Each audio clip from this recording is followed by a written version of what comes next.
যে তেওঁলোকো দেখোন আমাৰ দৰে মানুহ, তেওঁলোকক 2-4জনৰ বাহিৰে বাকীখিনি দেখোন সবল সুস্থ মানুহ। আমি মনেৰে শৰীৰে বা মগজুৰে কষ্ট কৰিতো জীৱন নিৰ্বাহ কৰি আছোঁ, তেওঁলোকোতো সবল, কিন্তু সবল হোৱাৰ পাছতো তেওঁলোকে এতিয়া অসমৰ্থ এটা জীৱনক কিয় আকলি ধৰি আছে? গতিকে মানুহৰ মানৱিক দৃষ্টিভংগীৰে ভাবি চাই যে তেওঁলোক মানুহ হিচাপে আমাৰ সম্পৰ্কীয়, আমাৰ আত্মীয় হৈছে এইদৰে বঞ্চিত, অৱহেলিত, নিপীড়িত মানুহখিনিৰ দৈনন্দিন জীৱন যাত্ৰাৰ ক্ষুদ্ৰ মুহূৰ্তবোৰ তেওঁলোকৰ পুৱা কেনেদৰে আৰম্ভ হয়, ৰাতি তেওঁলোকৰ কেনেদৰে জীৱন যাপন কৰে, তেওঁলোকে কেনেদৰে খাদ্য গ্ৰহণ কৰে ইত্যাদি বিষয়বস্তুসমূহ। আৰু ইয়াৰ লগতে এই সমস্যাৰ নিৰাময়ৰ কিবা উপায় আছে নেকি, কেনেদৰে কি কৰিব পাৰোঁ, এই বিষয়টো তাত বিষয়টো উপস্থাপন কৰা হৈছে। আমাৰ আশা তথ্যচিত্ৰখন চাই আমি আমাৰ মাজৰ পৰা ওলাই আহোঁ তেওঁলোকৰ বাবে কিবা এটা কিঞ্চিতমান সহায় কৰিবৰ বাবে।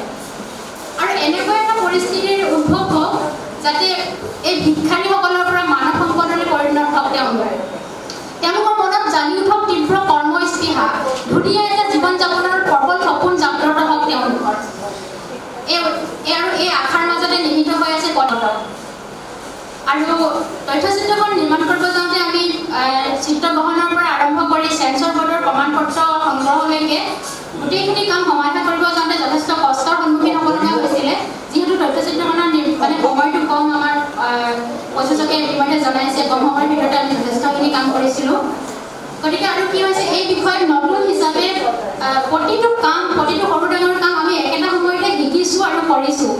গতিকে উজুতি হোৱা প্ৰতিটো শিলৰ টুকুৰাক লৈ আমি নিৰ্মাণ কৰিছিলোঁ আমাৰ ভেটিটো। আৰু জীৱনটো এনেকুৱাই, আমাৰ উজুতি হোৱা শিলৰ টুকুৰাবোৰে আমাৰ ওপৰলৈ উঠি যোৱা খটখটিটো নিৰ্মাণ কৰাত সহায় কৰে। যদিও আমাৰ কষ্ট হৈছিলে অলপমান, তথাপিও আমি কিন্তু কাম কৰাৰ প্ৰতিটো মুহূৰ্তৰ আনন্দ উপভোগ কৰিছিলোঁ। আৰু এইখিনি সম্ভৱ হৈছিলে আমাৰ প্ৰযোজকৰ আন্তৰিক সমৰ্থনৰ কাৰণে। প্ৰযোজক কেৱল মানে আমাৰ কাৰণে তেখেতে কেৱল বিত্ত বিভাগটোৰে দায়িত্বত থকা নাছিলে, তেখেতে আমাৰ সৰু দলটোৰ এটা প্ৰত্যেকটো কামৰে এজন ডাঙৰ সমৰ্থক হিচাপে আছিলে।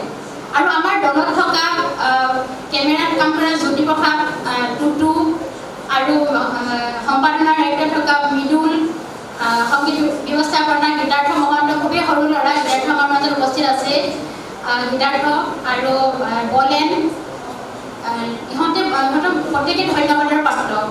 আৰু প্ৰথমৰ পৰা আজিৰ এই মুহূৰ্তলৈকে দৰ্শনা বৰুৱাই আমাক যথেষ্ট সহায় কৰি আহিছে।